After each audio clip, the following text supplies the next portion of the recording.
देखो बच्चे स्क्रीन दिख रही है सारे ਨੂੰ। Yes sir. Yes sir. हाँ ਤਾਂ ਇਸ ਤੋਂ ਕਲੀਅਰ ਹੋ ਰਿਹਾ ਹੈ ਕਿ ਆਪਾਂ ਨੇ ਲਾਸਟ ਟਾਈਮ ਕਰਿਆ ਸੀਗਾ ਲਰਨਿੰਗ ਦਾ ਮੀਨਿੰਗ, ਡੈਫੀਨੇਸ਼ਨ ਤੇ ਨੇਚਰ ਜਾਂ ਕਰੈਕਟਰਿਸਟਿਕਸ ਆਫ ਲਰਨਿੰਗ। ਅੱਜ ਅਸੀਂ ਕਰਾਂਗੇ ਫੈਕਟਰਸ ਅਫੈਕਟਿੰਗ ਲਰਨਿੰਗ। ਤਾਂ ਸਭ ਤੋਂ ਪਹਿਲਾਂ learning is a comprehensive process. Learning ਜਿਹੜਾ ਹੈ ਉਹ ਇੱਕ ਕੰਪਰੀਹੈਂਸਿਵ ਪ੍ਰੋਸੈਸ ਹੈ। ਆਪਾਂ ਕਰੈਕਟਰਿਸਟਿਕਸ ਦੇ ਵਿੱਚ ਵੀ ਇਹ ਗੱਲ ਪੜ੍ਹੀ ਸੀਗੀ ਕਿ ਲਰਨਿੰਗ ਜਦੋਂ ਬੱਚਾ ਕਰਦਾ ਹੈ ਤਾਂ ਉਹ ਕੰਪਰੀਹੈਂਸਿਵ ਐਂਡ ਕੰਟੀਨਿਊਸ ਪ੍ਰੋਸੈਸ ਹੈ। ਬੱਚੇ ਦੀ ਆਲਰਾਊਂਡ ਡਿਵੈਲਪਮੈਂਟ ਇਸ ਦੇ ਨਾਲ ਹੁੰਦੀ ਹੈ। The success of this process depends not only upon the effective teaching but also upon so many factors। एक ਜਿਹੜਾ इंपॉर्टेंट फैक्टर है वो टीचिंग का है ही है। टीचिंग ਤਾਂ ਅਫੈਕਟ ਕਰਦੀ ਹੈ ਲਰਨਿੰਗ ਨੂੰ, ਲੇਕਿਨ ਟੀਚਿੰਗ ਤੋਂ ਇਲਾਵਾ ਵੀ ਹੋਰ ਬਹੁਤ ਸਾਰੇ ਫੈਕਟਰਸ ਨੇ ਜਿਹੜੇ ਲਰਨਿੰਗ ਨੂੰ ਅਫੈਕਟ ਕਰਦੇ ਨੇ। ਤਾਂ ਉਹਨਾਂ ਚੋਂ ਕੁਝ ਜਿਹੜੇ ਫੈਕਟਰਸ ਹੈ, ਇੱਕ ਹੈ ਲਰਨਰ ਇਟਸੈਲਫ, टीचर है, एनवायरनमेंट है, ठीक है। ये सारे जड़े हैं वो अफेक्ट करते हैं learning the quantity, nature and speed. इन्हां सारी चीज़ों को अफेक्ट करते हैं। मेन फैक्टर्स ਜਿਹੜੇ अफेक्ट करते हैं वो एक लिस्ट है जी factors belonging to the learner. Learner ਨੂੰ ਕਿਹੜੇ-ਕਿਹੜੇ ਕਰਦੇ ਨੇ ਆਪਾਂ ਗੱਲ ਕਰਾਂਗੇ। ਟੀਚਰ ਜਿਹੜਾ ਹੈ ਕਿਹੜੇ-ਕਿਹੜੇ ਫੈਕਟਰਸ ਨੇ, এনवायरनमेंट ਨਾਲ ਰਿਲੇਟਡ ਕਿਹੜੇ-ਕਿਹੜੇ ਫੈਕਟਰ ਨੇ ਤੇ ਸਬਜੈਕਟ ਮੈਟਰ ਨਾਲ ਕਿਹੜੇ-ਕਿਹੜੇ ਫੈਕਟਰਸ ਨੇ। ਇਹਨਾਂ ਸਾਰੀਆਂ ਚੀਜ਼ਾਂ ਦੀ ਆਪਾਂ ਗੱਲ ਕਰਾਂਗੇ। ਲੇਕਿਨ ਅੱਜ ਦਾ ਜਿਹੜਾ ਟੌਪਿਕ ਹੈ ਉਹ ਸਿਰਫ ਆਪਾਂ ਗੱਲ ਕਰਾਂਗੇ factors belonging to the learner. ਸਭ ਤੋਂ ਪਹਿਲਾ ਜਿਹੜਾ ਫੈਕਟਰ ਹੈ ਉਹ ਹੈ ਦਾ ਲਰਨਰ ਇਟਸੈਲਫ। ਲਰਨਰ ਆਪਣੇ ਆਪ ਜਿਹੜਾ ਹੈ ਉਹ ਇੱਕ ਫੈਕਟਰ ਹੈ ਜੋ ਕਿ ਉਸਦੀ ਲਰਨਿੰਗ ਨੂੰ ਅਫੈਕਟ ਹੁੰਦਾ ਹੈ। क्योंकि ਜਿਹੜਾ ਚਾਈਲਡ ਹੈ ਉਹ ਬਹੁਤ ਇੰਪੋਰਟੈਂਟ ਹੈ ਲਰਨਿੰਗ ਦੇ ਲਈ। ਆਪਾਂ ਪਹਿਲਾਂ ਵੀ ਗੱਲ ਜੋ ਲਾਸਟ ਟਾਈਮ ਕਰੈਕਟਰਿਸਟਿਕਸ ਵੀ ਕਰੀਆਂ ਸੀਗੀਆਂ ਉਸ ਦੇ ਵਿੱਚ ਵੀ ਕਿਹਾ ਸੀਗਾ ਕਿ ਲਰਨਿੰਗ ਦੇ ਲਈ ਬੱਚੇ ਦਾ ਐਕਟਿਵ ਹੋਣਾ ਬਹੁਤ ਜ਼ਰੂਰੀ ਹੈ। ਉਸਦਾ ਆਪਣੇ ਆਪ ਇਨਵੋਲਵ ਹੋਣਾ ਉਸ ਲਰਨਿੰਗ ਦੇ ਵਿੱਚ ਬਹੁਤ ਜ਼ਿਆਦਾ ਜ਼ਰੂਰੀ ਹੈ। ਤਾਂ ਇਸੇ ਕਰਕੇ ਕਿਹਾ ਗਿਆ ਕਿ all activities rotate around learner, him or her। ਜਿੰਨੀਆਂ ਵੀ ਐਕਟੀਵਿਟੀਜ਼ ਬੱਚਾ ਸਕੂਲ ਦੇ ਵਿੱਚ, ਸਕੂਲ ਤੋਂ ਬਾਹਰ ਯਾਨੀ ਫਾਰਮਲ, ਇਨਫਾਰਮਲ, ਨਾਰਮਲ ਜਿੰਨਾ ਵੀ ਬੱਚਾ ਲਰਨ ਕਰਦਾ ਹੈ ਉਹ ਸਾਰੀਆਂ ਹੀ ਐਕਟੀਵਿਟੀਜ਼ ਬੱਚੇ ਦੇ ਇਰਦ ਗਿਰਦ ਘੁੰਮਦੀਆਂ ਨੇ। As the aim of education is all round development. ਆਪਾਂ ਪਹਿਲੇ ਵੀ ਗੱਲ ਕਰੀ ਆਲ ਰਾਊਂਡ ਡਿਵੈਲਪਮੈਂਟ ਆਪਾਂ ਨੇ ਬੱਚੇ ਦੀ ਕਰਨੀ ਹੈ। ਇਸ ਪੁਆਇੰਟ ਆਫ ਵਿਊ ਤੋਂ ਜਿੰਨੀਆਂ ਵੀ ਐਕਟੀਵਿਟੀਜ਼ ਆਪਾਂ ਨੇ ਕਰਨੀਆਂ ਉਹ ਸਾਰੀਆਂ ਕਿਸ ਤਰ੍ਹਾਂ ਦੀਆਂ ਹੋਣੀਆਂ ਚਾਹੀਦੀਆਂ ਨੇ, ਚਾਈਲਡ ਦੀਆਂ ਨੀਡਸ ਦੇ ਆਧਾਰਿਤ ਹੋਣੀਆਂ ਚਾਹੀਦੀਆਂ ਨੇ, इंटरेस्ट ਦੇ ਆਧਾਰਿਤ ਹੋਣੀਆਂ ਚਾਹੀਦੀਆਂ ਨੇ, attitude, aptitude, potentialities, capabilities, individuality यानी कि इंडिविजुअल डिफरेंसेस ਦੇ ਆਧਾਰ ਤੇ ਉਸਦੇ ਇੰਟੈਲੀਜੈਂਸ ਜਾਂ ਆਈਕਿਊ ਲੈਵਲ ਦੇ ਬੇਸ ਤੇ ਸਾਰੀਆਂ ਹੀ ਐਕਟੀਵਿਟੀਜ਼ ਆਪਾਂ ਨੇ ਜਿਹੜੀਆਂ ਵੀ ਕਰਨੀਆਂ ਨੇ ਉਹ ਬੱਚੇ ਨੂੰ ਧਿਆਨ ਦੇ ਵਿੱਚ ਰੱਖਦੇ ਹੋਏ ਆਪਾਂ ਨੇ ਆਰਗੇਨਾਈਜ਼ ਕਰਨੀਆਂ ਨੇ। ਠੀਕ ਹੈ, ਇਹ ਬਹੁਤ ਜ਼ਿਆਦਾ ਇਹਨਾਂ ਦਾ ਇਫੈਕਟਿਵ ਤੇ ਇਮੈਂਸ ਇੰਪੋਰਟੈਂਸ ਹੁੰਦੀ ਹੈ। ਨੈਕਸਟ ਇਸ ਦੇ ਵਿੱਚ ਆਪਾਂ ਗੱਲ ਕਰਾਂਗੇ ਕਿ ਅਗਰ ਟੀਚਿੰਗ ਲਰਨਿੰਗ ਪ੍ਰੋਸੈਸ ਦੇ ਵਿੱਚ ਬੱਚੇ ਨੂੰ ਇਗਨੋਰ ਕਰਿਆ ਜਾਏਗਾ ਤਾਂ ਕੀ ਹੋਏਗਾ। ਅਗਰ ਬੱਚੇ ਨੂੰ ਆਪਾਂ ਇਗਨੋਰ ਕਰ ਦਾਂਗੇ ਤਾਂ ਜਿਹੜਾ ਆਪਾਂ ਨੇ ਜਿੰਨੇ ਵੀ ਐਫਰਟਸ ਕਰੇ ਨੇ ਟੀਚਿੰਗ ਲਰਨਿੰਗ ਪ੍ਰੋਸੈਸ ਦੇ ਵਿੱਚ ਉਹ ਫੁਟਾਈਲ ਹੋ ਜਾਣਗੇ ਔਰ ਉਹਨਾਂ ਦਾ ਕੋਈ ਫਾਇਦਾ ਨਹੀਂ ਹੋਏਗਾ।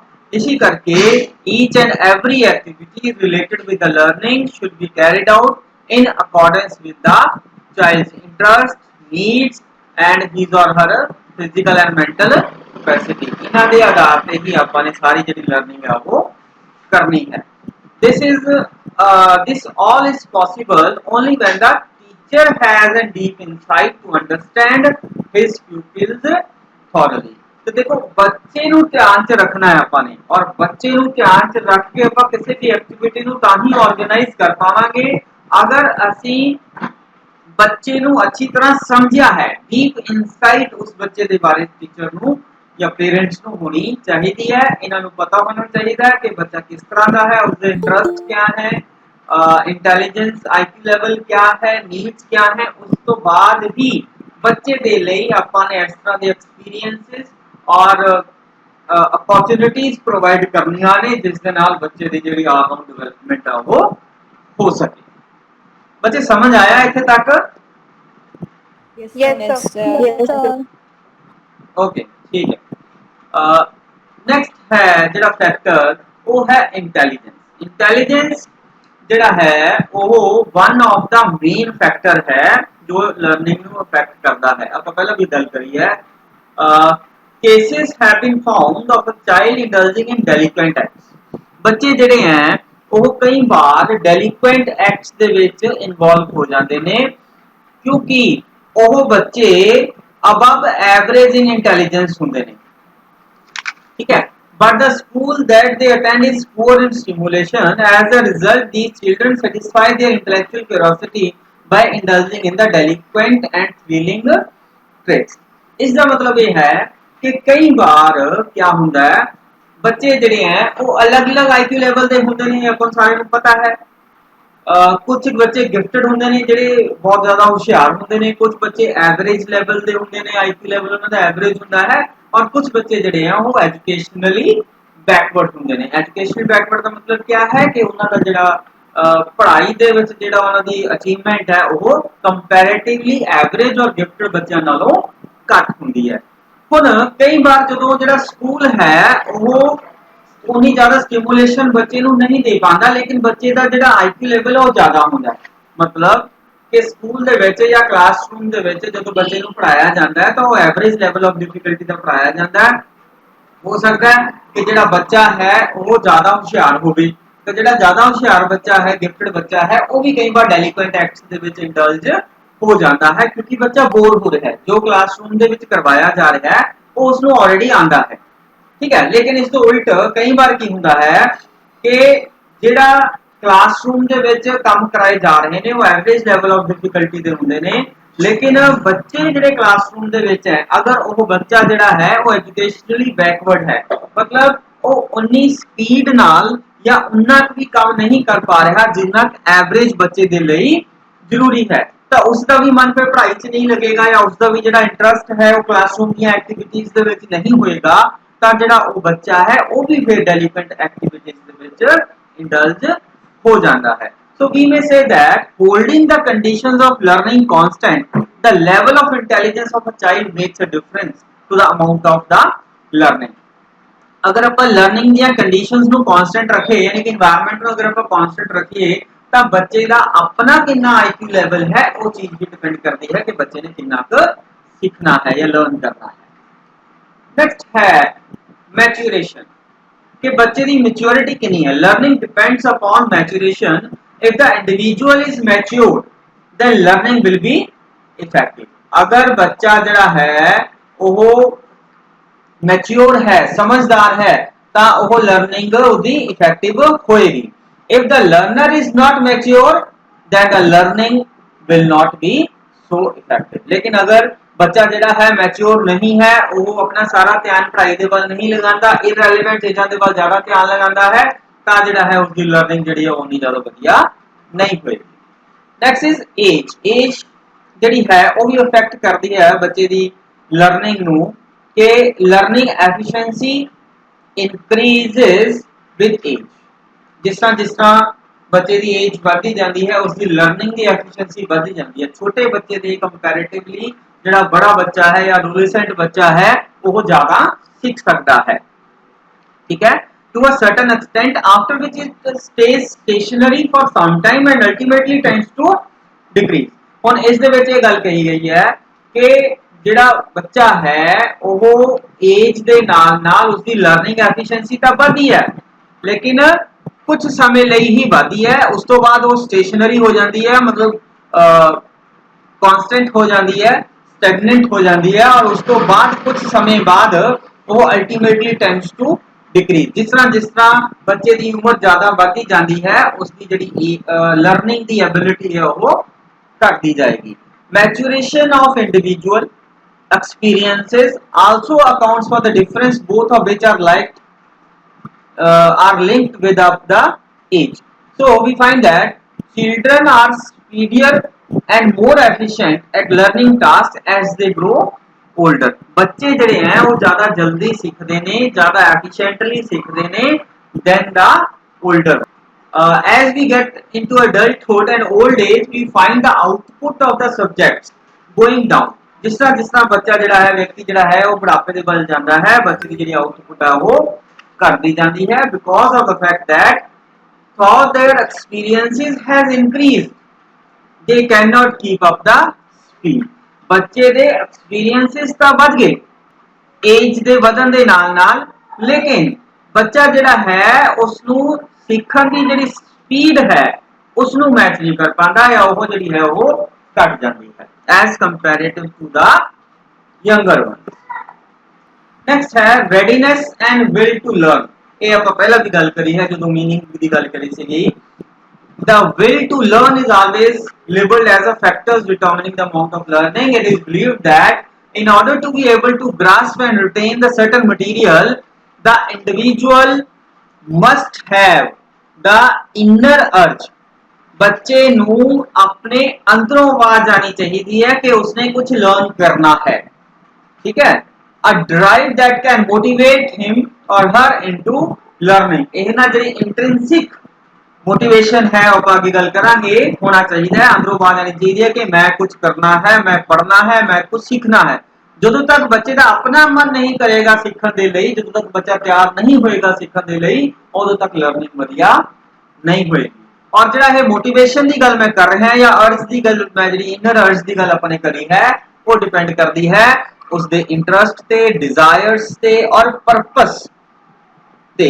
जिवें आपां हमेशा गल करता हूं मैं कि अगर साडा पर्पस है कि मैं बीएड दे विच 90% मार्क्स लेने हैं तो ले सकते हैं, कोई ज्यादा मुश्किल है नहींगा, लेकिन पर्पस साडा होना चाहिए क्योंकि जो पर्पस होएगा तो उसके अकॉर्डिंगली आपां चीज़ां नूं लर्न करांगे या चीज़ां नूं आपां सीखांगे। All these three are more or less developed with the help of the teacher। हुण जिहड़ा इंटरस्ट है, डिजायर है और पर्पस है, सारा कुछ जिहड़ा हैगा वो टीचर की सहायता दे नाल आपां इस नूं डेवलप कर सकते हैं। An intelligent and effective teacher helps his pupils in developing wide interests and habits, desire to pursue certain activities and at large a purpose in life। देखो जो टीचर है उसने ही बच्चे का इंटरस्ट क्रिएट कराना है। अगर टीचर वधिया पढ़ा रहा है तो बच्चे का इंटरस्ट क्रिएट हो जाएगा, ओदियां अच्छियां स्टडी हैबिट्स बन जाएंगियां, बच्चा जिहड़ा है वो कुछ एक्टिविटीज करने के लिए मोटिवेट होएगा एंड एट लार्ज बच्चा जिहड़ा है वो अपनी जिंदगी का जिहड़ा एक पर्पस है वो डेवलप कर सकेगा। If a teacher is successful in helping his pupils to develop worthwhile interests and habits and a desire to understand change, he has helped them in becoming good learners। अगर teacher ने सारियां चीज़ां develop करतियां बच्चे दे मन दे विच तां जिहड़ा वो टीचर है वो एक अच्छा टीचर है क्योंकि उसने सारा कुछ डेवलप बच्चे दे मन दे विच करता।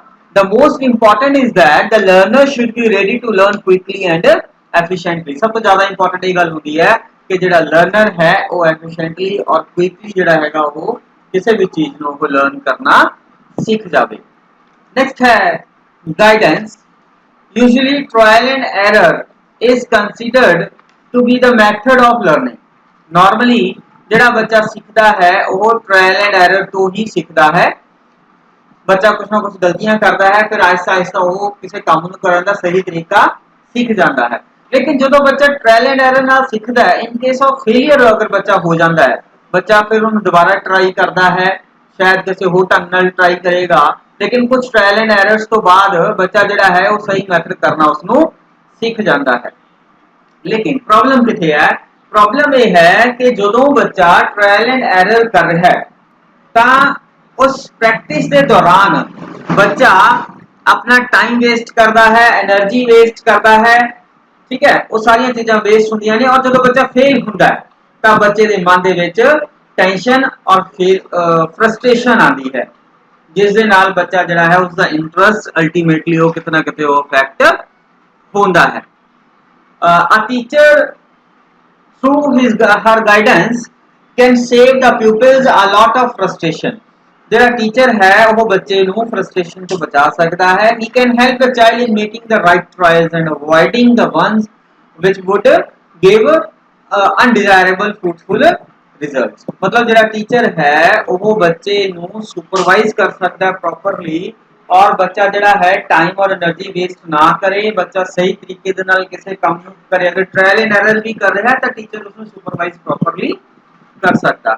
In the initial stages of learning, a limited amount of guidance can help the students avoid unnecessarily errors. ਜਿਹੜੀ ਗੱਲ ਮੈਂ ਹੁਣੇ ਕਹੀ ਸੀਗੀ ਕਿ ਸਟਾਰਟਿੰਗ ਦੇ ਵਿੱਚ ਜਿਹੜਾ ਟੀਚਰ ਹੈ ਉਹ ਕੀ ਕਰ ਸਕਦਾ ਹੈ, ਬੱਚੇ ਨੂੰ ਥੋੜੀ ਜੀ गाइडेंस देके unnecessarily errors को वो बचा सकता है। The word limited is mentioned here because every often teacher are found to indulge in too much of guidance as far as the learning is concerned। देखो बच्चे ਨੂੰ बहुत ज्यादा गाइडेंस भी नहीं दे देनी। अगर आप बहुत ज्यादा गाइडेंस देवांगे तो बच्चा साडे ते डिपेंडेंट हो जाएगा। The usual result of excessive guidance is a failure of the purpose। तो साडा ਜਿਹੜਾ पर्पस है वो सॉल्व नहीं होएगा। Proper guidance should aim at aim क्या है गाइड करन दा, developing initiative in the learner and discourage the tendency to seek ready-made solution। Guidance ਆਪਾਂ ਨੇ ਬੱਚੇ ਨੂੰ ਦੇਣੀ ਹੈ, ਲੇਕਿਨ गाइडेंस ਉਨੀ ਕੁ ਦੇਣੀ ਹੈ ਜਿਹਦੇ ਨਾਲ ਬੱਚਾ ਜਿਹੜਾ ਹੈ ਉਹ ਇਨੀਸ਼ੀਏਟਿਵ ਲਵੇ और बच्चा ਜਿਹੜਾ ਹੈ ਉਹ ਰੈਡੀਮੇਡ ਸੋਲੂਸ਼ਨ ਦੇ ਵੱਲ ਨਾ ਦੇਖੇ। ਬੱਚਾ ਆਪ ਕਿਸੇ ਕੰਮ ਨੂੰ ਕਰਨ ਦੀ ਕੋਸ਼ਿਸ਼ ਕਰੇ।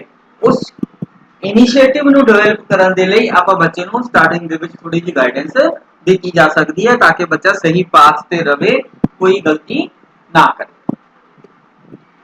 ਨੈਕਸਟ ਹੈ ਐਜੂਕੇਸ਼ਨਲ ਬੈਕਗ੍ਰਾਉਂਡ। ਇਸ ਦੇ ਵਿੱਚ ਆਏਗਾ ਕਿ ਜਿਹੜੀ ਗੱਲ ਆਪਾਂ ਨੇ ਪਹਿਲਾਂ ਕਰ ਲਈ ਹੈ ਕਿ ਐਜੂਕੇਸ਼ਨਲੀ ਬੈਕਵਰਡ ਕੁਝ ਬੱਚੇ ਹੁੰਦੇ ਨੇ ਜਿਹੜੇ ਬੱਚੇ ਕਲਾਸਰੂਮ ਦੇ ਵਿੱਚ ਕਲਾਸਰੂਮ ਦੀ ਸਪੀਡ ਨਾਲ ਕੰਮ ਨੂੰ ਨਹੀਂ ਕਰ ਸਕਦੇ।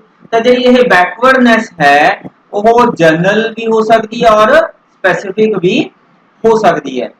जनरल और स्पेसिफिक का क्या मतलब है कि कई बार कुछ बच्चे ਜਿਹੜੇ ਹੁੰਦੇ ਨੇ ਉਹ ਜਨਰਲੀ ਬੈਕਵਰਡ ਹੁੰਦੇ ਨੇ। ਇਸ ਦਾ ਮਤਲਬ ਇਹ ਹੈ ਕਿ ਉਹ ਲਗਭਗ ਸਾਰੇ ਹੀ ਸਬਜੈਕਟਾਂ ਦੇ ਵਿੱਚ ਬੈਕਵਰਡ ਹੁੰਦੇ ਨੇ। ਨਾ ਉਹਨਾਂ ਨੂੰ ਮੈਥ ਆਉਂਦਾ ਹੈ, ਨਾ ਸਾਇੰਸ ਆਉਂਦੀ ਹੈ, ਨਾ ਇੰਗਲਿਸ਼ ਆਉਂਦੀ ਹੈ। ਕਈ ਵਾਰ ਤਾਂ ਕਈ ਬੱਚੇ ਨੂੰ ਡਰਾਇੰਗ ਵੀ ਨਹੀਂ ਆਉਂਦੀ। इसको आप कहने हैं कि general case of educational backwardness.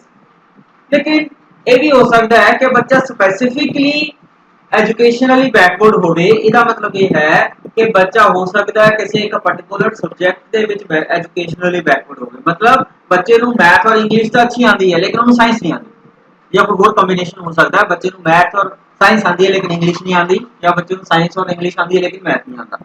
ठीक है, यानी कि बच्चा जिहड़ा है वो एक या दो सब्जेक्टां दे विच ही एजुकेशनली बैकवर्ड है, सारियां च बैकवर्ड वो नहीं है। सर इसके हाँ अंदर बच्चे, ये भी आ सकता है पॉइंट कि फर्स्ट जनरेशन लर्नर्स और थर्ड जनरेशन लर्नर्स में भी फर्क होता है। फर्स्ट जनरेशन लर्नर्स बहुत ज्यादा जल्दी ग्रास्प नहीं कर पाते मगर थर्ड जनरेशन लर्नर्स जल्दी ग्रास्प कर लेते हैं कंसेप्ट। हाँ हाँ, वो देखो हमने पहले भी किया है, इंटेलिजेंस का पॉइंट किया ना।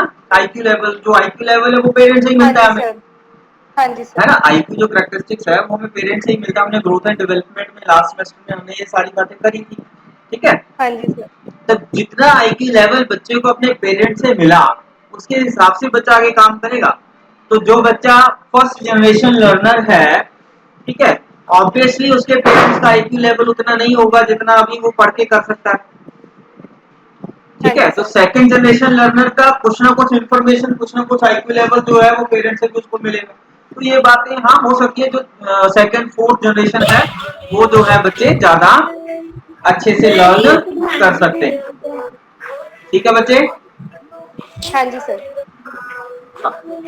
तो एजुकेशनली बच्चे माइक बंद करो, म्यूट करो अपने आप को। The educational background of generally backward student is more challenging।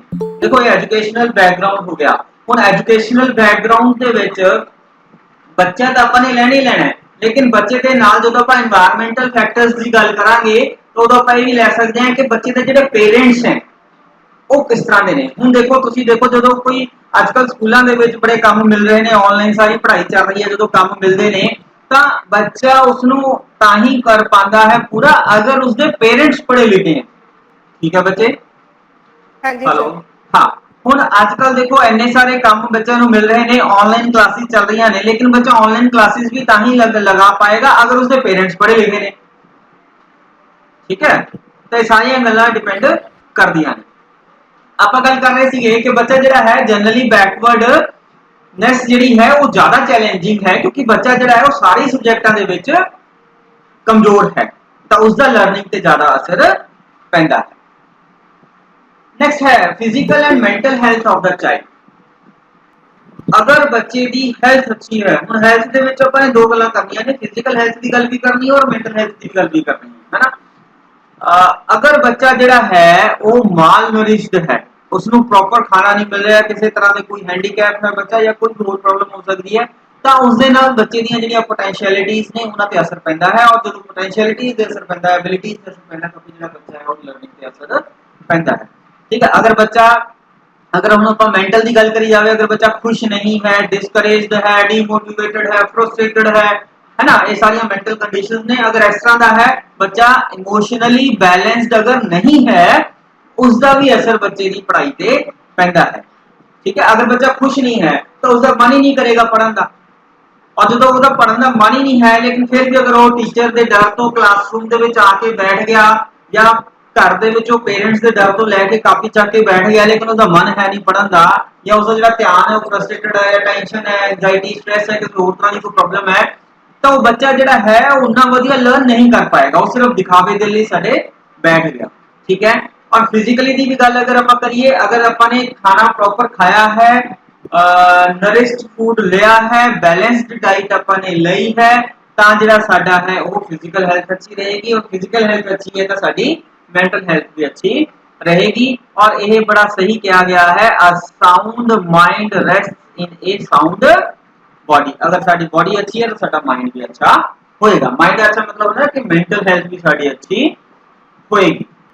Any sort of mental illness, mental illness तो मतलब क्या है, यानी कि डेफिशिएंसी और एबनॉर्मेलिटी, ਜਿਹੜੀ ਆਪਾਂ ਨੇ ਗੱਲਾਂ ਕਰੀਆਂ ਨੇ ਹੁਣੀ ਸਾਰੀਆਂ, ਮੈਂਟਲ ਕੋਈ ਟੈਨਸ਼ਨ ਹੈ, ਫਰਸਟ੍ਰੇਸ਼ਨ ਹੈ, ਸਟ੍ਰੈਸ ਹੈ, ਐਂਜ਼ਾਇਟੀ ਹੈ, ਉਹ ਸਾਰਾ ਡਾਇਰੈਕਟਲੀ ਔਰ ਇਨਡਾਇਰੈਕਟਲੀ ਜਿਹੜਾ ਹੈਗਾ ਉਹ ਲਰਨਿੰਗ ਨੂੰ ਅਫੈਕਟ ਕਰਦੇ ਨੇ। ਤਾਂ ਇਸ ਕਰਕੇ ਸਭ ਤੋਂ ਪਹਿਲਾ ਜਿਹੜਾ ਹੈ ਕੰਮ ਟੀਚਰ ਦਾ ਵੀ ਔਰ ਪੇਰੈਂਟਸ ਦਾ ਵੀ, ਦੋਨਾਂ ਦਾ ਇਹ ਹੈ कि इस गल का ध्यान देना है कि बच्चा जिहड़ा है वो फिजिकली और मेंटली हेल्दी होवे। फिजिकली का मतलब क्या है कि अगर बच्चा, आप मान लीजिए कि अगर बच्चा क्लासरूम च आया लेकिन फिजिकली कंफर्टेबल नहीं है, उसको कोई प्रॉब्लम है, उसका सिर दुख रहा है या कोई और प्रॉब्लम है, तो बच्चा लर्न होना बढ़िया नहीं कर पाएगा। इसी तरह अगर बच्चा जिहड़ा है फ्रस्ट्रेशन है, टेंशन है, टायर्डनेस है शरीर ਦੇ ਵਿੱਚ, ਤਾਂ ਵੀ ਜਿਹੜਾ ਬੱਚਾ ਹੈ ਉਹ ਵਧੀਆ ਲਰਨ ਨਹੀਂ ਕਰੇਗਾ। ਤਾਂ ਸਭ ਤੋਂ ਪਹਿਲਾਂ ਇਹਨਾਂ ਸਾਰੀਆਂ ਗੱਲਾਂ ਨੂੰ ਠੀਕ ਕਰਨ ਦੀ ਕੋਸ਼ਿਸ਼ ਆਪਾਂ ਨੇ ਕਰਨੀ। Next is motivation. ਮੋਟੀਵੇਸ਼ਨ ਜਿਹੜਾ ਹੈ ਉਹ ਬੇਸਿਕ ਪ੍ਰਿੰਸੀਪਲ ਹੈ ਕਿਸੇ ਵੀ teaching the. No purposeful learning can take place apart from motivation। अगर बच्चा मोटिवेटेड है ਕਰਨ ਦੇ ਲਈ ਕੰਮ ਨੂੰ, ਤਾਂ ਉਹ ਵਧੀਆ ਲਰਨ ਕਰੇਗਾ। ਜਿਵੇਂ ਮੈਂ ਹਮੇਸ਼ਾ एग्जांपल ਦਿੰਦਾ ਹੁੰਦਾ ਹੈ मार्क्स वाली, कि अगर बच्चे ने टॉप करना है, यूनिवर्सिटी पोजीशन लेनी है, 90% मार्क्स से उस तो ਵੱਧ नंबर लेने ने, ਤਾਂ ਫਿਰ ਬੱਚਾ ਜਿਹੜਾ ਹੈਗਾ ਉਹ उसे अकॉर्डिंगली पढ़ेगा। Human mind can not absorb knowledge like sponge। in order to learn a person must do some activity। बच्चे ने अगर कुछ लर्न करना है तो उसਨੂੰ कुछ ना कुछ एक्टिविटी करनी पड़ेगी, एक्टिवली पार्टिसिपेट लर्निंग ਦੇ ਵਿੱਚ करना पड़ेगा। the urge to activity shows itself along different instinctive tendencies। successful motivation depends on the successful use of the natural powers and tendencies to action। the teacher who identify and intensify motives in learner is able to arouse interest in them। ਤਾਂ ਜਿਹੜਾ teacher ਹੈ ਜਦੋਂ ਬੱਚੇ ਦੇ ਮਨ ਦੇ ਵਿੱਚ motivation ਨੂੰ ਡਿਵੈਲਪ ਕਰਦਾ ਹੈ, ਚਾਹੇ ਉਹ ਇੰਟ੍ਰਿੰਸਿਕ ਮੋਟੀਵੇਸ਼ਨ ਹੈ, ਚਾਹੇ ਉਹ ਐਕਸਟ੍ਰਿੰਸਿਕ ਮੋਟੀਵੇਸ਼ਨ ਹੈ। ਔਰ ਇੰਟ੍ਰਿੰਸਿਕ ਮੋਟੀਵੇਸ਼ਨ ਦੀ ਗੱਲ ਆਪਾਂ ਨੇ ਪਹਿਲਾਂ ਕਰੀ ਕਿ ਇਨਰ ਅਰਜ ਨੂੰ ਡਿਵੈਲਪ ਕਰਨਾ, ਉਸਦੇ ਮਨ ਦੇ ਵਿੱਚ ਕਿਸੇ ਕੰਮ ਨੂੰ ਕਰਨ ਦੇ ਲਈ ਉਸਨੂੰ ਮੋਟੀਵੇਟ ਕਰਨਾ ਹੈ। ਔਰ ਐਕਸਟ੍ਰਿੰਸਿਕ ਮੋਟੀਵੇਸ਼ਨ ਦਾ ਮਤਲਬ ਹੈ ਕਿ ਬਾਹਰੋਂ ਆਪਾਂ ਨੇ ਉਸਨੂੰ ਮੋਟੀਵੇਟ ਕਰਨਾ ਹੈ ਕਿ ਮੰਨ ਲਓ ਵੀ ਜੇ ਤੇਰਾ 90% ਨੰਬਰ ਆ ਗਏ ਤਾਂ ਫਿਰ ਤੈਨੂੰ ਇਹ ਪ੍ਰਾਈਜ਼ ਦਿੱਤਾ ਜਾਏਗਾ, ਤਾਂ ਐਕਸਟ੍ਰਿੰਸਿਕ ਮੋਟੀਵੇਸ਼ਨ ਹੈ। दोनों कट्ठी काम करदियां ने, extrinsic motivation and intrinsic motivation. तो टीचर का जिहड़ा सब तो बड़ी इंपॉर्टेंट काम है बच्चे ਨੂੰ मोटिवेट करना और उसका इंटरेस्ट जिहड़ा है वो डेवलप करना पढ़ाई ਦੇ ਵਿੱਚ। बच्चे समझ आया? Yes sir. Yes, sir. ठीक है, Excuse me, sir. हाँ बच्चे को Sir, intensive motive दोबारा दस्सो एक बार। हाँ इंट्रिंसिक है, एक्सट्रिंसिक है, ਉਹਦਾ मतलब क्या है, इनर एंड आउटर ਦੀ ਗੱਲ ਸਮਝ ਲਓ ਤੁਸੀਂ। ਅਗਰ ਇਹ ਨਹੀਂ ਸ਼ਬਦ ਸਮਝ ਆ ਰਹੇ, इनर एंड आउटर, इनर अर्ज होनी चाहिए है, बच्चे के मन के अंदरों की आवाज आनी चाहिए कि मैं कुछ लर्न करना। ਆਊਟਰ ਦਾ ਮਤਲਬ ਇਹ ਹੈ ਕਿ ਬਾਹਰੋਂ ਕੁਝ ਨਾ ਕੁਝ ਬੱਚੇ ਨੂੰ ਸਟਿਮੂਲੇਟ ਕਰ ਰਿਹਾ ਹੈ ਕੁਝ ਲਰਨ ਕਰਨ ਦੇ ਲਈ। ਟੀਚਰ ਉਸ ਨੂੰ ਇਸ ਤਰ੍ਹਾਂ ਦੀ ਕੋਈ ਗੱਲ ਕਰਦਾ ਹੈ ਮੋਟੀਵੇਟ ਕਰਨ ਦੇ ਲਈ ਕਿ ਬੱਚਾ ਜਿਹੜਾ ਹੈ ਉਸ ਨੂੰ ਦੇਖ ਕੇ ਪੜ੍ਹਨ ਦੇ ਲਈ ਮੋਟੀਵੇਟ ਹੋ ਜਾਂਦਾ ਹੈ। ਬੱਚੇ ਇਨਰ ਐਂਡ ਆਊਟਰ ਦੀ ਗੱਲ ਸਮਝ ਆਈ? Yes sir. हाँ, इसमें चाहे इंट्रिंसिक यानी कि इनर, एक्सट्रिंसिक यानी कि आउटर।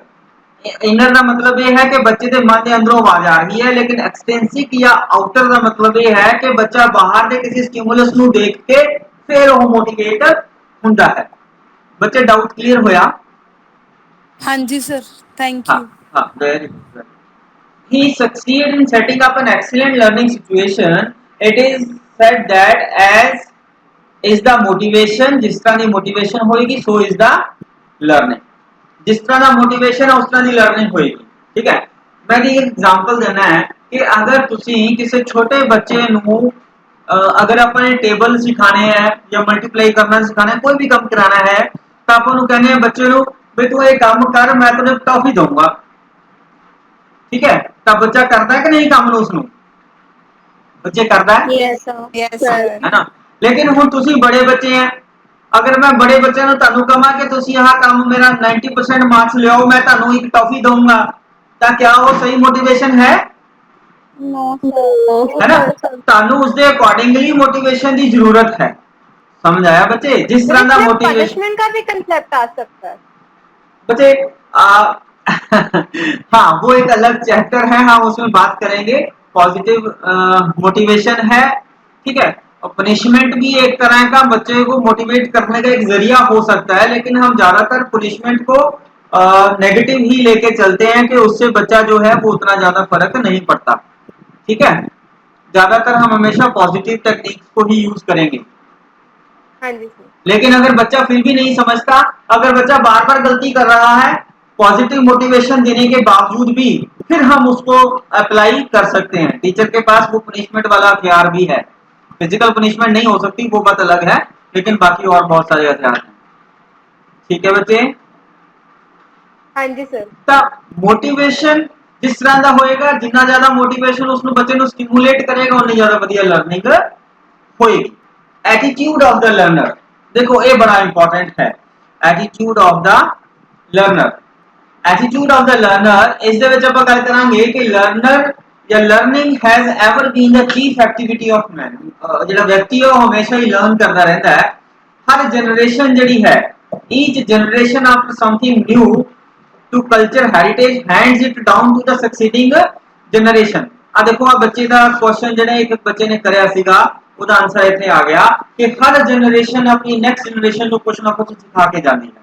ठीक है ना।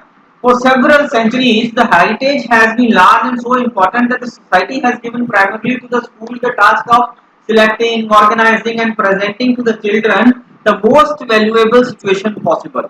ਆਪਾਂ ਸਭ ਤੋਂ ਵਧੀਆ ਗੱਲਾਂ ਆਪਾਂ ਬੱਚੇ ਨੂੰ ਸਿਖਾਉਣ ਦੀ ਕੋਸ਼ਿਸ਼ ਕਰਦੇ हैं।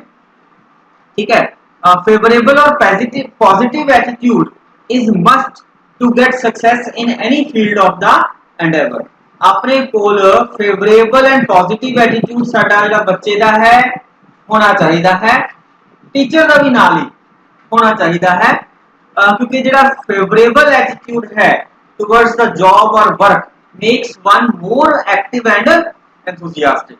बच्चे का एटीट्यूड पॉजिटिव होना चाहिए क्योंकि बच्चा जेड़ा है जो किसी चीज नूं सीखदा है, ਆਪਾਂ ਪਹਿਲਾਂ ਗੱਲ ਕਰੀ ਕਿ ਬੱਚਾ ਟ੍ਰਾਇਲ ਐਂਡ ਐਰਰ ਕਰਕੇ ਸਿੱਖਦਾ ਹੈ। ਹੋ ਸਕਦਾ ਹੈ ਕਿ ਬੱਚਾ ਜਿਹੜਾ ਹੈ ਉਹ ਪਹਿਲੀ ਵਾਰ ਚ ਗੱਲ ਨੂੰ ਨਾ ਸਮਝ ਆਵੇ, ਬਾਰ-ਬਾਰ ਕਿਸੇ ਕੰਮ ਨੂੰ ਕਰਕੇ ਦੇਖਣਾ ਪਵੇ, ਤਾਂ ਜਦੋਂ ਬੱਚਾ ਪਹਿਲੀ ਵਾਰ ਕੰਮ ਨੂੰ ਕਰਦਾ ਹੈ ਫੇਲ ਹੁੰਦਾ ਹੈ ਤਾਂ ਬੱਚਾ ਸੈਕਿੰਡ ਟਾਈਮ ਫਿਰ ਟਰਾਈ ਕਰਦਾ ਹੈ। ਮੰਨ ਲਓ ਫਿਰ ਫੇਲ ਹੋ ਗਿਆ, ਲੇਕਿਨ ਬੱਚਾ ਫਿਰ ਦੁਬਾਰਾ ਉਸ ਚੀਜ਼ ਨੂੰ ਕੋਸ਼ਿਸ਼ ਕਰਦਾ ਹੈ ਕਰਨ ਦੀ, ਤਾਂ ਦੁਬਾਰਾ ਕੰਮ ਨੂੰ ਕਰਨਾ ਹੈ। ਉਸ ਚੀਜ਼ ਦੇ ਲਈ ਬੱਚੇ ਦਾ ਜਿਹੜਾ ਐਟੀਟਿਊਡ ਹੈ ਉਹ ਪੋਜ਼ਿਟਿਵ ਐਟੀਟਿਊਡ ਹੋਣਾ ਚਾਹੀਦਾ ਹੈ कि मैं ये काम को सीखना है।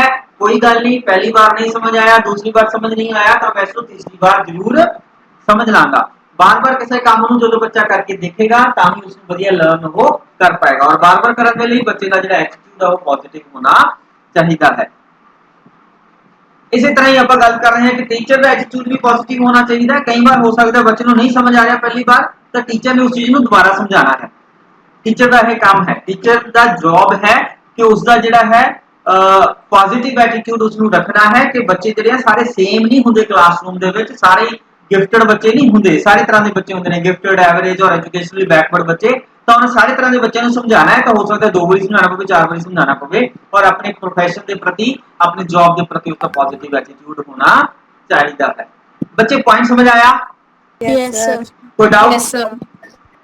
ओके, ये सारा बच्चे इस दे नाल ही रिलेटेड अपन ने लिखा होया है। The same is related with the students classroom activities. देखो, if the student has positive attitude towards any subject, he will grasp the knowledge imparted by the teacher interestingly। अगर बच्चे दा पॉजिटिव एटीट्यूड है ਤਾਂ ਉਹ ਬੱਚਾ ਜਿਹੜਾ ਵੀ ਕਲਾਸਰੂਮ ਦੇ ਵਿੱਚ ਕੰਮ ਚੱਲ ਰਿਹਾ ਹੈ ਤਾਂ ਉਸ ਦੇ ਵਿੱਚ ਇੰਟਰਸਟਿੰਗਲੀ ਪਾਰਟਿਸਿਪੇਟ ਕਰੇਗਾ ਔਰ ਹੋਲ ਹਾਰਟedly ਕੰਮ ਨੂੰ ਕਰੇਗਾ, ਪੂਰੇ ਮਨ ਦੇ ਨਾਲ ਲਗਾ ਕੇ ਉਸ ਕੰਮ ਨੂੰ ਕਰੇਗਾ। if learner is not involved in the subject, he will hate the subject। और अगर बच्चा ਜਿਹੜਾ ਹੈ ਉਸਦਾ ਪੋਜ਼ਿਟਿਵ ਐਟੀਟਿਊਡ ਨਹੀਂ ਹੈ, ਉਹ ਮਨ ਲਗਾ ਕੇ ਕੰਮ ਨੂੰ ਨਹੀਂ ਕਰਦਾ, ਤਾਂ ਫਿਰ ਉਹ ਬੱਚੇ ਨੂੰ ਸਮਝ ਨਹੀਂ ਆਏਗਾ। और जो बच्चे ने मान लो 1 या 2 क्लासा समझ नहीं आया तो फिर वो आहिस्ता आहिस्ता वो उस subject they which educationally backward हो जाता है। और हो सकता है कि अगर बच्चे को नहीं समझ आ रहा या टीचर के पढ़ाने का तरीका ठीक नहीं है तो हो सकता है कि वो जो बच्चा है वो उस सब्जेक्ट तो हेट भी करन लग जाए, उसको नफरत करन लग जाए as well as the teacher of that subject. हुण जे बच्चा उस सब्जेक्ट नू नफरत कर रहा है तो जेड़ा टीचर उस सब्जेक्ट नू पढ़ाता है बच्चा उस तो भी नफरत करनी शुरू करता है क्योंकि उसको पसंद ही नहीं होता। Liking for anything is must in learning. पसंद करना बहुत जरूरी है। इसी तरह नाल बच्चे साथ ये भी होता है कि अगर सानू कोई टीचर अच्छा लगता है, उहदे पढ़ाने का तरीका अच्छा लगता है तो साडी लर्निंग वधिया होंदी है। ठीक है, the same view is supported by Thorndike's law of learning, namely law of use और डिसयूज। तो थॉर्नडाइक ने law of use and law of disuse दिता सीगा कि if the student has negative attitude towards the subject, all efforts made by the teacher will go in vain। अगर बच्चे का negative attitude है तो टीचर जिन्ना मर्जी वधिया पढ़ा ले ओदा कोई फायदा नहीं होना, सारे एफर्ट्स खराब जाएंगे। Thus it is the first and the foremost duty of the teacher to make positive attitude of the student। जिन्नियां भी क्लासरूम दे विच जो भी एकेडमिक एक्टिविटीज हो रही ने, टीचर की जिम्मेवारी है कि वो बच्चे के मन दे विच पॉजिटिव एटीट्यूड नू डेवलप करेगा। नेक्स्ट है गोल ऑफ लाइफ। ये मेरी ऐसे फिर एग्जांपल आ जानी है 90% मार्क्स वाली कि the philosophy of immediate as well as ultimate goal of one's life affect the process and product of learning. जो साडा गोल है लाइफ का वो लर्निंग नू अफेक्ट करता है। Learners mood and ways of looking towards things, his or inclination towards learning a particular subject and patience and persistence in pursuing his learning despite the heavy odds and all depend on his goal and philosophy of life। देखो बच्चे ਜਿਹੜੇ ਹੈ ਉਹਨਾਂ ਨੂੰ ਚਾਹੀਦਾ ਹੈ ਕਿ ਉਹ ਆਪਣਾ ਮਨ ਦੇ ਵਿੱਚ ਪਹਿਲਾਂ ਇੱਕ ਗੋਲ ਡਿਸਾਈਡ ਕਰਨ ਕਿ ਉਹਨਾਂ ਨੇ ਕਰਨਾ ਕੀ ਹੈ। ਗੋਲ ਜ਼ਰੂਰੀ ਹੈ ਸੈੱਟ ਕਰਨਾ। और ਜਦੋਂ ਸਾਡਾ ਗੋਲ ਸੈੱਟ ਹੋ ਜਾਂਦਾ ਹੈ ਫਿਰ ਉਸ ਤੋਂ ਬਾਅਦ ਅਸੀਂ ਉਸ ਗੋਲ ਨੂੰ ਅਚੀਵ ਕਰਨ ਦੇ ਲਈ ਕੰਮ ਕਰਦੇ ਹਾਂ। ਜਿਵੇਂ 90% ਮਾਰਕਸ ਲੈਣੇ ਆ ਬੀਐਡ ਦੇ ਵਿੱਚ, ਮੈਂ ਇਹ ਗੋਲ ਸੈੱਟ ਕਰ ਲਿਆ, ਜਾਂ ਫॉर एग्जांपल मैं आईएएस ਅਫਸਰ बनना है, मैं ਇਹ ਗੋਲ ਸੈੱਟ ਕਰ ਲਿਆ। ਬੱਚੇ ਨੇ 9th ਜਾਂ 10th ਕਲਾਸ ਦੇ ਵਿੱਚ, 8th ਕਲਾਸ ਦੇ ਵਿੱਚ, ਅੱਜਕੱਲ ਤਾਂ ਬੱਚੇ 6th ਕਲਾਸ ਤੋਂ ਹੀ ਆਪਣੀ ਤਿਆਰੀ ਸ਼ੁਰੂ ਕਰ ਦਿੰਦੇ ਨੇ, ਬੱਚੇ ਇੰਨੇ ਜ਼ਿਆਦਾ ਐਕਟਿਵ ਹੈ। ਤਾਂ ਬੱਚਾ ਫਿਰ ਉਸਦੇ ਅਕੋਰਡਿੰਗਲੀ ਬੱਚੇ ਦਾ ਜਿਹੜਾ ਮੂਡ ਹੈ, ਬੱਚਾ ਜਿਹੜਾ ਹੈ इंक्लिनेशन टुवर्ड्स लर्निंग, बच्चा कितना बच्चे ने पढ़ना है किसी सब्जेक्ट के बारे, पेशेंस, परसिस्टेंस होंगे लगातार किसी काम नू करना। अगर मेरा गोल सेट है तो मैनू उसके अकॉर्डिंगली लगातार पेशेंस के नाल कॉन्टिन्यूसली ज्यादा समय तक पढ़ना पएगा। देखो ਜਿਹੜੇ बच्चे टॉप करते हैं यूनिवर्सिटियां दे विच या स्कूलों दे विच, बोर्ड एग्जाम्स दे विच, वो बच्चे या किसी कंपीटिशनस दे विच वो बच्चे परसिस्टेंटली किसी काम नू बड़े मन लगा के ध्यान लगा के करते हैं। कई बार उन्होंने हो सकता है कि बच्चा है मन ना होवे पढ़न दा, लेकिन वो बच्चे क्या करते हैं अपने मूड नू सेट करते हैं, अपने मूड नू ठीक करते हैं और चीज़ों के वल देखने का जो नजरिया है उन्होंने अच्छा होता है।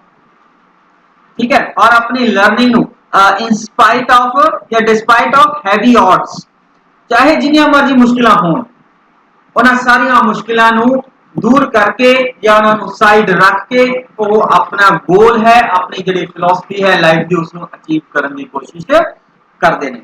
बच्चे क्लियर है ये? Yes sir. Yes, कोई sir. डाउट? कोई doubt? No, sir. Okay No, sir. हाँ, नेक्स्ट है फटीग। फटीग सारे ਨੂੰ ਪਤਾ ਆਪਾਂ ਨੂੰ ਥਕਾਵਟ ਹੁੰਦੀ ਹੈ। फटीग आइदर मेंटली और फिजिकली कॉजेस बोर्डम। अगर एक बच्चा ਜਿਹੜਾ ਹੈ क्लासरूम ਦੇ ਵਿੱਚ ਥਕਾਵਟ ਹੈ ਉਸਨੂੰ, ਜਦੋਂ ਆਪਾਂ ਫਿਜ਼ੀਕਲ ਔਰ ਮੈਂਟਲ ਹੈਲਥ ਦੀ ਆਪਾਂ ਨੇ ਗੱਲ ਕਰੀ ਸੀ, ਅਗਰ ਬੱਚਾ ਫਿਜ਼ੀਕਲੀ ਹੈਲਦੀ ਨਹੀਂ ਹੈ, मतलब वो ਜਿਹੜਾ ਬੱਚਾ है उसको थकावट हुई है तो बच्चा बोर फील करेगा। और जो बच्चा बोर फील कर रहा है और थकावट है, उसका मन पढ़न का वो नहीं कर रहा, तो फिर जिहड़ा है वो नेगेटिव इफेक्ट उसका लर्निंग ते होएगा। अगर बच्चा जिहड़ा है वो थकावट महसूस कर रहा है। इसे करके जिहड़ा साडा टाइम टेबल है बच्चे, तुसीं अगर ध्यान दो तो हमेशा स्कूलों के विच भी कॉलेजां दे विच भी नॉर्मली इस तरह हुंदा है कि दो मुश्किल सब्जेक्टां दे विच एक सिंपल सब्जेक्ट या इजी सब्जेक्ट रखा जाता है, या जिहड़ा गेम्स का पीरियड है वो सवेर की बजाय थोड़ा लेट हुंदा है, ताकि अगर बच्चा पहला सवेरे सवेरे गेम खेल के आ जाएगा तो क्लासरूम दे विच आके तो फिर थकिया होएगा, तो उसदा मन पढ़ाई दे विच नहीं लगेगा। इसी तरह दो मुश्किल सब्जेक्टां दे विच एक इजी सब्जेक्ट रखने का मतलब भी यही है कि उस बच्चे के दिमाग को थोड़ा जा रेस्ट विच मिल जाए, तो यह भी जिहड़ा हैगा वो बहुत ज्यादा अफेक्ट करता है। Then next is previous learning. Previous learning दे विच आएगा कि जिहड़ा बच्चा है लर्निंग जो उसने पहला करी हुई है वो फर्दर लर्निंग को अफेक्ट करती है। बच्चे दे जिहड़े पहला एक्सपीरियंसिस हैं, जिन्ना बच्चे ने गेन करया है, उन्हां सारियां चीज़ां नू बच्चा अपने मन दे विच कॉन्शियस, सबकॉन्शियस, अनकॉन्शियस माइंड दे विच उन्हां नू स्टोर करके रखदा है। और जदों बच्चा कोई चीज़ नू नवा लर्न करदा है तां ओह नवी चीज़ नू सीखण दे विच प्रीवियस एक्सपीरियंसिस जिहड़े हैं वो बहुत ज्यादा हेल्पफुल हुंदे ने। थैंक यू बच्चे, समझ आया? Yes, sir. Yes, sir. कोई डाउट पूरी स्लाइड दे विच, पूरे पीपीटी दे विच अगर हैगा तां पूछ लो। सर आप एक बार सबकॉन्शियस अनकॉन्शियस माइंड में डिफरेंस बता सकते हो please? Conscious, subconscious and unconscious. देखो जेड़ा साडा जेड़ा माइंड है वो कॉन्शियस पार्ट जेड़ा है वो साडे माइंड दा मैक्सिमम टू मैक्सिमम जेड़ा एक पर्सन यूज करता है 1/10 पार्ट ही यूज करता है।